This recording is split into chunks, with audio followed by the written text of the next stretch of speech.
Doctor मेरा पेट हमेशा साफ नहीं होता। क्या बात कर रहे हैं? ये नॉर्मल नहीं है, ये वार्निंग है कि आपको कॉन्स्टिपेशन है।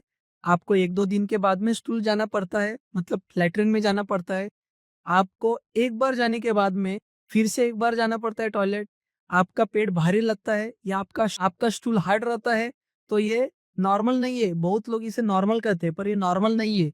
ये वार्निंग साइन है। आज हम इस वीडियो में देखेंगे कब्ज क्या है, कब्ज क्यों होता है, उसके रीजन क्या है होने के, इससे बचाव कैसे करें, मतलब उसका उपाय क्या है न होने के लिए, और वो डेंजरस कब होता है, ये सब ये वीडियो में देखेंगे। कॉन्स्टिपेशन नॉर्मल नहीं है। 1-2 दिन के बाद में किसी किसी को 3-4 दिन के बाद में जाना पड़ता है, ये नॉर्मल नहीं है। हाँ, 1 दिन के बाद में किसी किसी को ये नॉर्मल हो सकता है, पर 3-4 दिन के बाद में जाना ये नॉर्मल नहीं है। इसका रीजन क्या है? इसका रीजन है कम पानी पीना, फाइबर कम खाना, उसके बाद में हमारी खराब लाइफस्टाइल, बाहर का जंक फूड खाना, कंटिन्यू बैठे रहना जैसे सेडेंटरी लाइफ, इसके अलावा लैक्सेटिव ज्यादा खाना। कभी कभी क्या करते हैं लोग, पेट साफ नहीं हो 1 दिन के बाद में तो फिर तुरंत लैक्सेटिव खाते हैं, मतलब स्टूल पास होने की मेडिसिन खाते हैं। ये बार बार जब भी खाते हैं तभी भी आपको कॉन्स्टिपेशन होता है। तो ये सारे रीजन रहते हैं कॉन्स्टिपेशन के। इसके अलावा भी बहुत सारे रीजन रहते हैं, जैसे डिजीज कंडीशन में, जैसे हुआ डायबिटीज हुआ, उसके बाद में कोई पेन किलर खाता है, ऐसी कंडीशन में भी कॉन्स्टिपेशन होता है। अभी आपको कॉन्स्टिपेशन होता है तो उसको इग्नोर नहीं करना। आपने इग्नोर किया तो ये डिजीज हो सकते हैं। कौन से डिजीज हो सकते हैं? जैसे स्किन डिजीज हो सकते हैं। रिलेशन है कॉन्स्टिपेशन का और स्किन का, रिलेशन है। हेडेक हो सकता है, ब्लॉटिंग हो सकते हैं, गैसेस बन सकते हैं, एसिडिटी होती है आपको।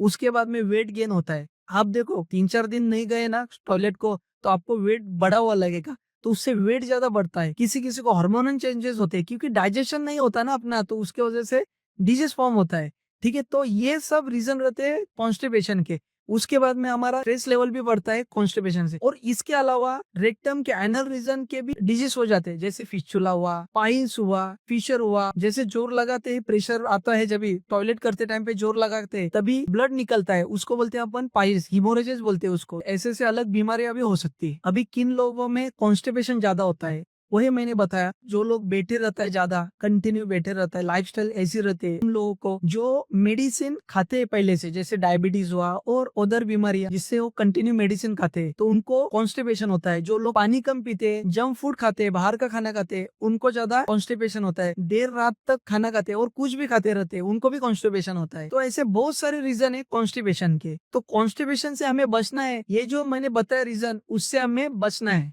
अभी ये हुआ कॉमन कॉजेस। सबसे मेन कॉज है इसी जनरेशन के लिए मोबाइल लेके जाना बाथरूम में। टॉयलेट में हम लोग जाते हैं मोबाइल लेके और रील देखते रहते हैं। तो ऐसा जब भी करते हैं ना, तभी हमारा पूरा ध्यान रहता है मोबाइल पे। हम लोग जो पोटी करते हैं टॉयलेट के उधर उधर ध्यान नहीं रहता है, तो इसी कारण भी कॉन्स्टिपेशन होता है। और आज के जमाने में ये सबसे ज्यादा मेन रीजन है कॉन्स्टिपेशन होने का। तो मोबाइल लेके टॉयलेट में मत जाना, समझा आप बात? ठीक है, तो ये मेन रीजन है। तो आपको ये वीडियो अच्छा लगा और आपको इसी तरह की वीडियो चाहिए तो चैनल को सब्सक्राइब कीजिए, लाइक कीजिए। कुछ भी क्वेश्चन पूछना चाहते हैं मुझे तो कमेंट जरूर कीजिए।